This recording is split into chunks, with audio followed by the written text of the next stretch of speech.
Silent watchers. Grand Admiral Kilara of the Ketharan Empire stood motionless before the vast observation window of her flagship, the Immortal Dawn. Her iridescent scales shimmered under the distant light of Earth's sun as she studied the holographic projections floating before her. The human planet's feeble attempts at space infrastructure dotted the display: primitive satellites, a few basic space stations, and what appeared to be early-stage colonization efforts on their moon. Truly remarkable how little they've achieved, she mused, her multifaceted eyes adjusting to focus on a particularly crude communications satellite. 3 centuries since their first orbital launch, and this is all they have to show for it. Fleet Commander Vix approached from behind, his ceremonial armor clicking softly against the deck plates. The surveillance data is conclusive, Grand Admiral. Their most advanced propulsion systems still rely on chemical rockets. Their largest space habitat houses fewer than 500 humans. They've barely established a foothold on their moon. And yet, Kilara's secondary breathing slits flared slightly. They've survived 3 extinction-level events in their planetary history. The Council insists we study them thoroughly before proceeding with integration protocols. With respect, Grand Admiral. Vix's tone carried a hint of derision. What could we possibly learn from a species that still burns hydrocarbons for energy? Their most advanced artificial intelligence systems are little more than pattern recognition algorithms. Deep within the Rocky Mountains of North America, in a facility that officially didn't exist, Dr. Elena Santos watched the Ketharan flagship through a quantum-entangled observation system that the aliens hadn't detected. She smiled as their conversation was seamlessly translated by Earth's actual AI networks. "They're still completely blind to our real capabilities," she reported to the gathered members of the Earth Defense Council. "The passive camouflage systems are working perfectly." General Zhongwei nodded, his weathered face illuminated by the holographic displays showing Earth's true space presence: vast shipyards hidden in asteroid hollows, advanced research stations phased slightly out of normal spacetime, and a fleet of ships that would have shocked the Ketharan Empire if they could see them. "How long have they been watching us now?" asked Dr. Muhammad Abdullah, lead architect of the quantum mesh network that kept Earth's true technological level hidden. "Almost 15 years, Santos replied. "They found exactly what we wanted them to find. The carefully curated breadcrumb trail of a primitive civilization barely reaching for the stars. Meanwhile, we've had time to study their every weakness." The truth was far from the Ketharans' assumptions. Humanity had detected their first scout ships decades ago, using quantum detection arrays that operated on principles the aliens hadn't even theorized yet. Rather than announce their presence, Earth's nations had quietly united behind a singular strategy: appear weak while growing strong. In orbit around Mars, cloaked by technology that bent both light and space itself, Commander Sarah Chen ran her crew through another silent drill aboard the EDS Prometheus. Her ship, like the rest of Earth's true fleet, represented the pinnacle of human innovation.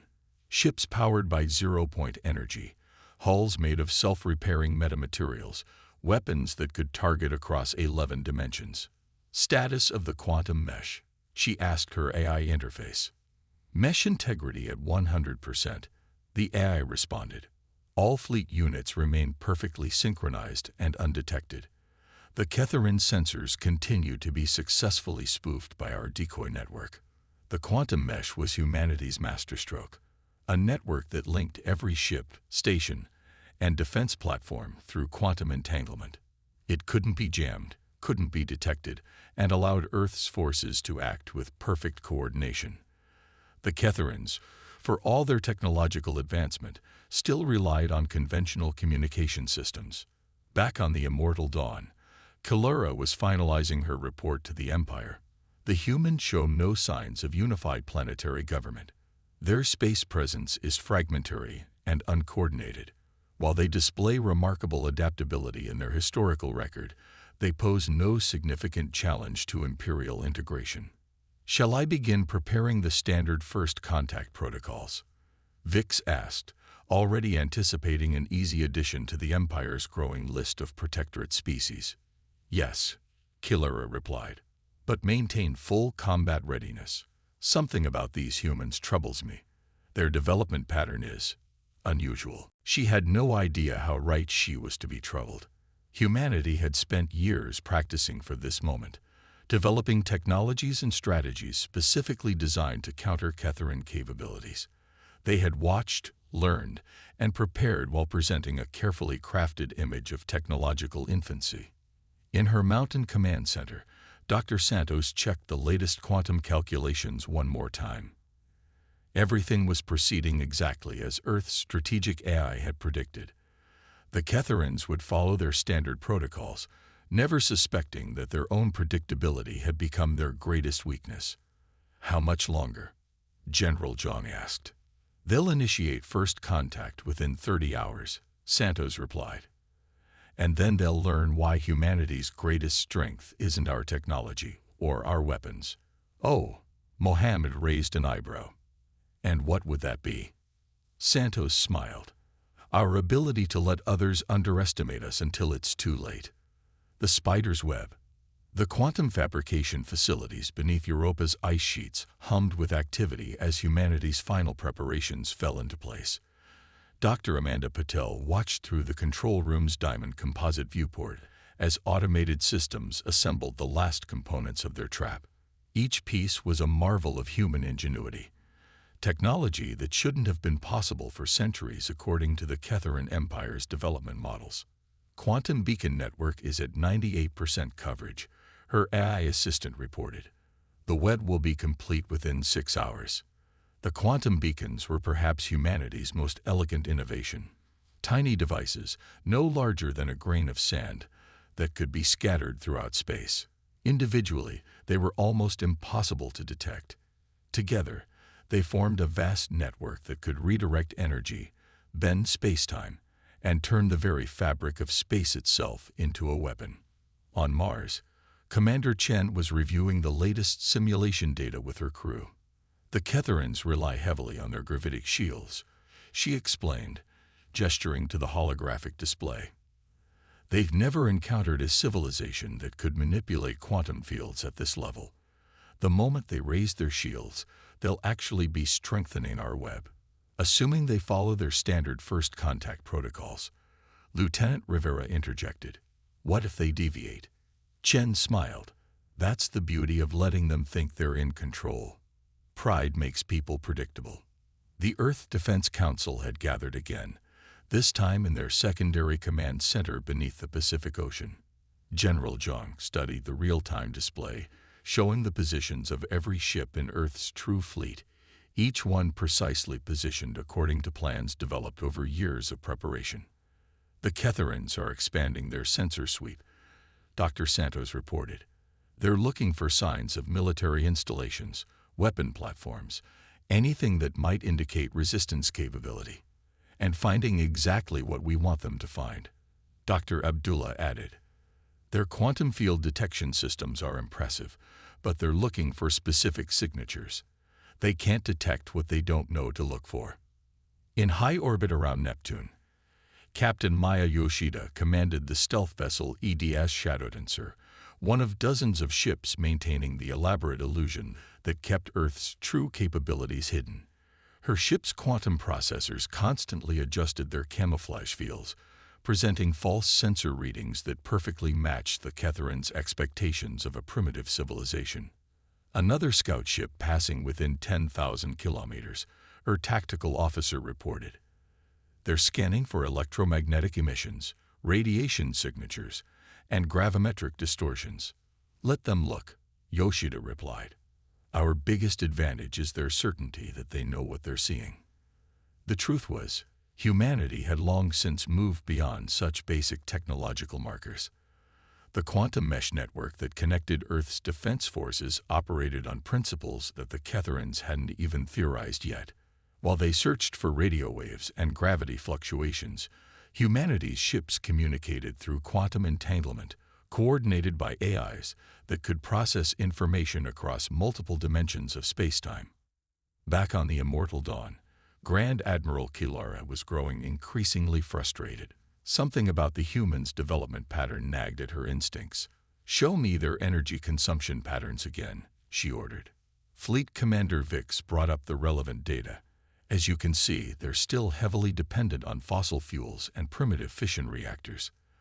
Their total planetary energy output is barely enough to power a single imperial city. And yet," Kilara's breathing slits flared again, "they've survived multiple extinction-level events. They've adapted to every challenge their planet has thrown at them. How does a species achieve that level of resilience while maintaining such technological stagnation?" "Perhaps they simply got lucky," Vix suggested. "Not every species develops along the same path as the Empire." In her undersea command center, Dr. Santos watched this exchange with growing satisfaction. The quantum mesh was now complete, an invisible web of interconnected quantum states spanning the entire solar system. Each Ketharin scan, each probe, each analysis only served to strengthen humanity's position. "They're about to begin their standard first contact protocol," she announced to the Council. "Right on schedule." General Zhang nodded. "All ships, maintain position. Remember your training. No matter what happens next, no matter what you see or hear, hold formation until you receive the signal through the quantum mesh." Commander Chen ran one final systems check aboard the Prometheus. Her ship, like every vessel in Earth's fleet, was a testament to human innovation. While the Ketharans had perfected their existing technology over millennia, humanity had found entirely new paths to power. Their ships didn't fight against the laws of physics. They danced with them. "What do you think they'll do?" Lieutenant Rivera asked, "when they realize the truth?" Chen's expression was grim. "By then, it will be too late. The web is already woven. The more they struggle, the tighter it will become." In the depths of Europa's ocean, Dr. Patel watched as the final quantum beacon came online. The web was complete. Humanity's trap was set. Now all they had to do was wait for the Ketharans to spring it themselves. "Sometimes," she murmured, "the strongest web is the one your prey doesn't even know exists." Pride before the fall.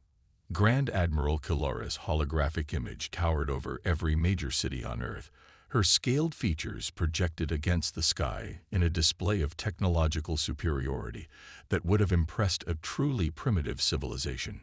Her translated voice boomed across the planet's communication channels. "People of Earth, the Ketharan Empire extends its greetings. Your world has been deemed worthy of integration into our grand coalition of species. Submit peacefully, and you shall enjoy the benefits of imperial protection and guidance. Resist, and you will understand why no civilization has ever successfully defied imperial authority." In the Pacific Underwater Command Center, General John watched the transmission with his command staff. Dr. Santos was already analyzing the carrier wave frequencies the Ketharans were using for their broadcast. "They're using their standard first contact encryption protocols," she reported. "Every frequency, every pattern, exactly matching their historical approaches. They haven't deviated at all from expected behavior." "Pride makes them predictable," John replied. "Are we ready, Dr. Abdullah?" The quantum mesh architect nodded, his fingers dancing across holographic controls. "The web is fully energized. Every quantum beacon is synchronized. The moment they make their first aggressive move, the trap will close." Aboard the Immortal Dawn, Fleet Commander Vix was arranging the Imperial fleet into standard conquest formation.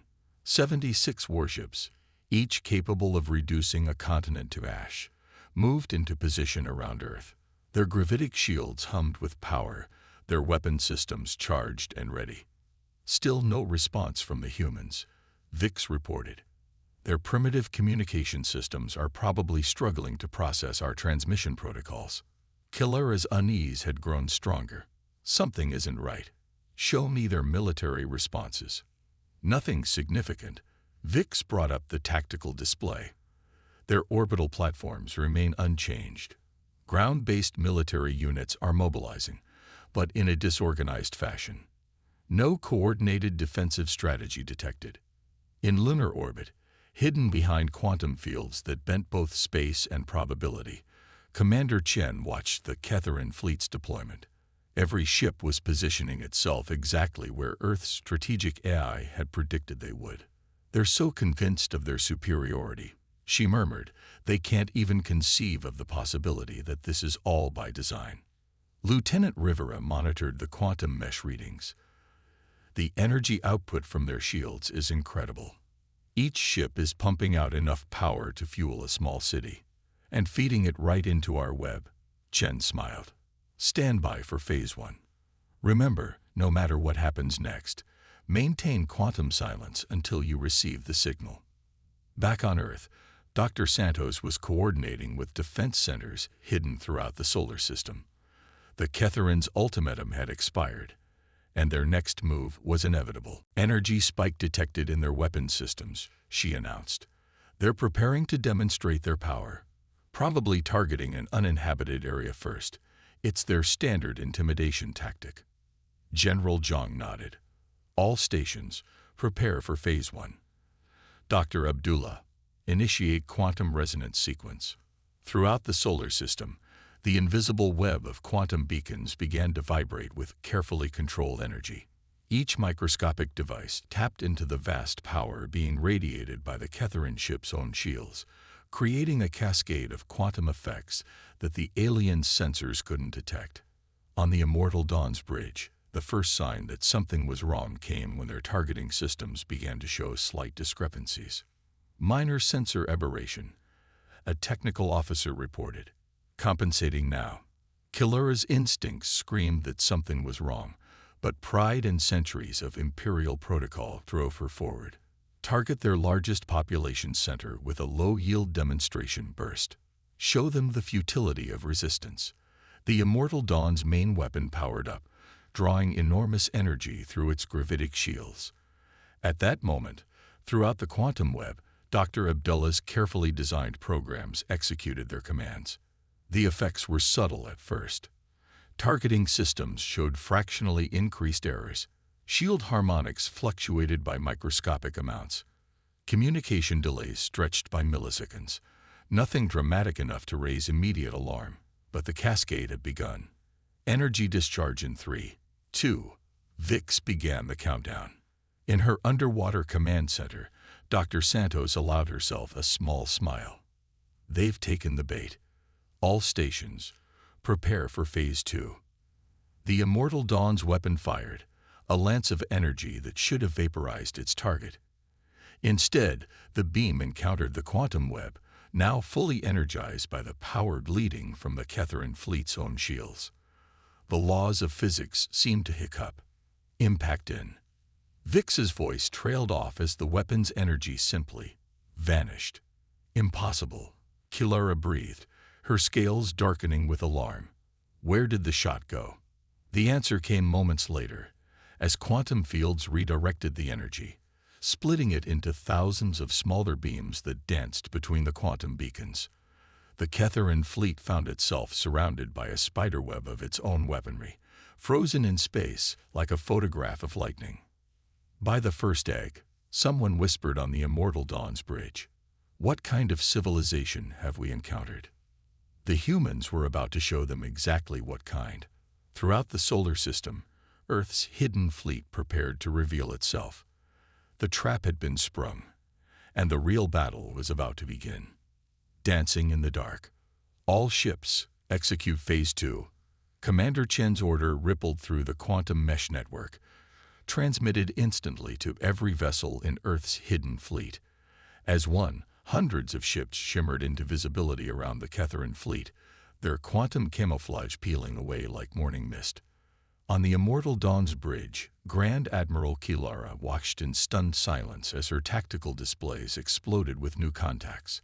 Where moments ago there had been nothing but empty space and primitive satellites, now there was a fully deployed battle fleet that simply couldn't exist.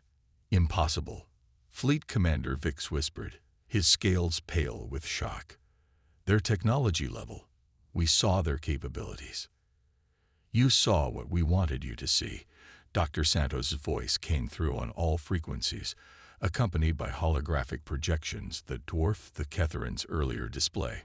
While you were busy looking down on our primitive civilization, we were studying your every weakness.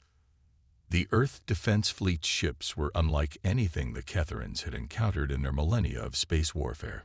Where Imperial vessels were massive and imposing, humanity's ships were sleek and agile. Instead of standard gravitic shields, they were protected by quantum field generators that could redirect energy across 11 dimensions. All ships execute attack pattern Chimera. Commander Chen ordered from the bridge of the Prometheus. Remember your training. They'll try to engage us according to Imperial combat doctrine. Use it against them. The human fleet moved like a school of fish, each vessel's actions perfectly coordinated through the quantum mesh. They danced through space in patterns that seemed random, but were calculated to exploit every weakness in Ketheran tactics. Return fire. Kilara ordered as her fleet struggled to track targets that seemed to exist in multiple places at once. Full power to forward shields. But the shields that had protected Ketheran ships for centuries were now their greatest vulnerability. Each energy pulse they emitted was captured by the quantum web, redirected and amplified before being sent back with surgical precision. Dr. Abdullah watched the battle unfold through quantum sensor feeds in the underwater command center. Their shield frequencies are locked in our predicted patterns. The web is absorbing 93% of their output and redirecting it to our ship's energy reserves. From the shadow of Phobos, Captain Yoshida's EDS Shadowdancer led a squadron of stealth vessels in an attack that seemed to defy physics itself. Their ships phased partially out of normal spacetime, passing through the Ketheran shield envelopes as if they weren't there. Target their sensor arrays, Yoshida commanded. Minimal damage, maximum confusion. Let's show them what humanity's primitive technology can do. The battle unfolded like a dance choreographed across the stars.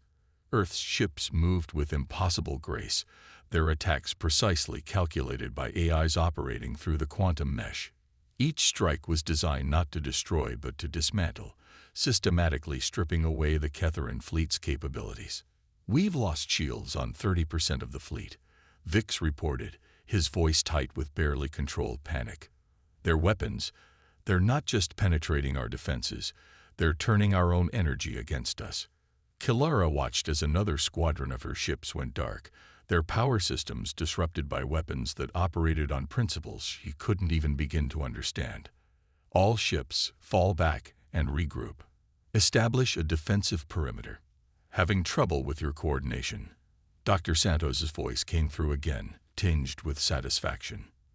It's amazing how much harder it is to fight when you can't predict your opponent's every move. The quantum mesh continued to tighten around the Ketheran fleet, each attempted escape route blocked by ships that appeared to anticipate their every move. The web of quantum beacons pulsed with captured energy, creating a maze of redirected power that trapped the Imperial vessels in their own emissions. Commander Chen watched from the Prometheus as the battle plan unfolded exactly as their simulations had predicted. Status of the Ketheran fleet. 70% of their ships have lost primary power, Lieutenant Rivera reported. The rest are trapped in their own shield resonance patterns. They literally can't power down without risking a cascade failure. In the underwater command center, General Zhang nodded with grim satisfaction. Begin final phase. Let's end this before they force us to cause any real damage. Throughout the solar system, the quantum web began its final transformation. The energy stolen from the Ketheran shields coalesced into visible patterns, forming a lattice of light that encompassed their entire fleet. Each attempt to break free only strengthened the containment field. Grand Admiral, Dr. Santos's voice was almost gentle now. Your ships are disabled. Your weapons are useless. The energy running through your shields is now under our control. Shall we discuss terms of surrender? On the Immortal Dawn's bridge, Kilara stared at the tactical displays showing her fleet. The pride of the Empire. Completely immobilized by a civilization they had dismissed as primitive. The humans had turned their own power, their own technology, their own prideful certainty against them with devastating effectiveness. Perhaps, she said slowly, her scales shifting to the deep blue of humility. We should begin by discussing how gravely we have underestimated humanity's capabilities. A new understanding.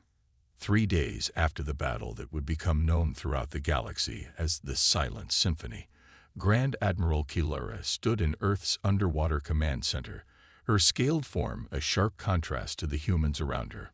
Through the vast transparent panels, she watched schools of bioluminescent fish dance through the dark waters, a reminder that appearances could be deceiving. Your deception was masterful, she admitted to General Zhang and the assembled Earth Defense Council. In all our history, no civilization has ever managed to hide their true capabilities so completely. We had a good teacher, Dr. Santos replied, bringing up a holographic display of Ketharan conquest patterns over the centuries. Your empire's predictability was its greatest weakness. Every civilization you've encountered developed along paths you understood. You never considered that someone might take a different road entirely. The Ketharan fleet hung silent in Earth orbit, their ships still ensnared in the quantum web. Engineering teams from both species worked together to safely power down the vessels without triggering catastrophic shield failures. Each disabled ship was a testament to how thoroughly humanity had understood and countered Imperial technology. What I still don't understand, Kilara's secondary eyes narrowed, is why. Why maintain the deception? Why not simply demonstrate your power from the beginning? Commander Chen, who had joined them from the Prometheus, stepped forward. Because the goal was never to fight you. We wanted to change how you think. If we had simply shown our strength, you would have responded with greater force. Instead, we needed you to question your basic assumptions about technological development. In lunar orbit, Captain Yoshida supervised the integration of Ketharan and human communication systems. The quantum mesh was being carefully reconfigured, transforming from a weapon into a bridge between civilizations. Her stealth ships, now visible, had become objects of intense curiosity among the Ketharan engineers. Your approach to quantum mechanics is unique, one Ketharan scientist admitted as they studied the Shadowdancer systems. You didn't just develop new technology, you found new laws of physics. Dr. Abdullah smiled as he showcased the quantum beacon network's true capabilities. What had seemed like a weapon was actually something far more profound, a way to manipulate the fundamental forces of reality. We didn't have the luxury of millennia of technological evolution, he explained. We had to think differently. The news was spreading rapidly throughout the galaxy. The Ketharan Empire, undefeated for over 2,000 years, had been comprehensively outmaneuvered by a civilization they had dismissed as primitive. But more importantly, they had encountered a species that approached the universe in fundamentally different ways. The Council of Species will need to be reorganized, Kilara acknowledged, watching another school of luminous fish swirl past the command center. The assumption that technological progress follows a predictable path has been thoroughly disproven. That's why we chose this approach, General Zhang explained. Your empire isn't evil, just trapped by its own assumptions. You needed to see that there are other ways to advance, other paths to the stars. In the weeks that followed, ships from dozens of species arrived in the solar system, drawn by the news of humanity's emergence. Each arrival found their standard scanning systems politely but firmly redirected, their usual protocols gently subverted. Earth remained a mystery, revealing only what it chose to share. Dr. Santos worked with diplomatic teams to establish new protocols for interstellar relations. The era of automatic technological classification is over, she explained to a gathering of ambassadors. Each civilization must be evaluated on its own terms, not according to predetermined development patterns. The quantum mesh expanded, linking human and alien ships in a network of instantaneous communication and coordination. What had been conceived as a weapon became the foundation of a new type of interstellar community, one based on sharing knowledge rather than imposing it. Commander Chen stood on the Prometheus's observation deck, watching ships from a dozen worlds maneuver through the elaborate dance of diplomatic protocols. Do you think they understand yet? She asked Lieutenant Rivera. The real lesson.